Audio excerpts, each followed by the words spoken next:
আর কি বলবো গুণিনি কখনো। অ্যাওয়ার্ড মানে তো হচ্ছে কি বলবো, অ্যাওয়ার্ড মানে হচ্ছে সম্মাননা। সো সম্মাননা যতবার পাই ততবারই ভালো লাগে। এবং রিসেন্টলি আমি আরেকটা অ্যাওয়ার্ড পেয়েছি, সো একবার আরেকটা পেলাম। আই থিঙ্ক আমার রাশি খুব ভালো যাচ্ছে। রেড কালার পরা কারণ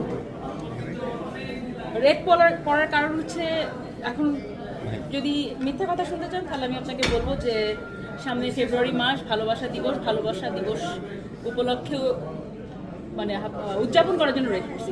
বাট আসল কথা, সত্যি কথা হচ্ছে আমার আজকে একটা ইভেন্ট ছিল, সেখানে রেড করতে বলছে। ভালোবাসা নিয়ে পরিকল্পনা কি? হ্যাঁ, ভালোবাসা নিয়ে পরিকল্পনা কি এইবার? ভালোবাসা দিবসের পরিকল্পনা আমি গত 11 বছর ধরে বিবাহিত, এবং তার আগে 6 বছর ধরে আমার যে বয়ফ্রেন্ড ছিল তার সাথেই, এবং আমার সাথে এখন একটা বাচ্চা আছে। হাজব্যান্ড বাচ্চা নিয়ে হয়তো খেতে আসবে। আগের বয়ফ্রেন্ড কি কোনোভাবে? হ্যাঁ, আগের বয়ফ্রেন্ডই এখন আমার জামাই। সো আগের বয়ফ্রেন্ড আমার হাজব্যান্ড এখন। ইয়েস। সামনে আপু কি নিয়ে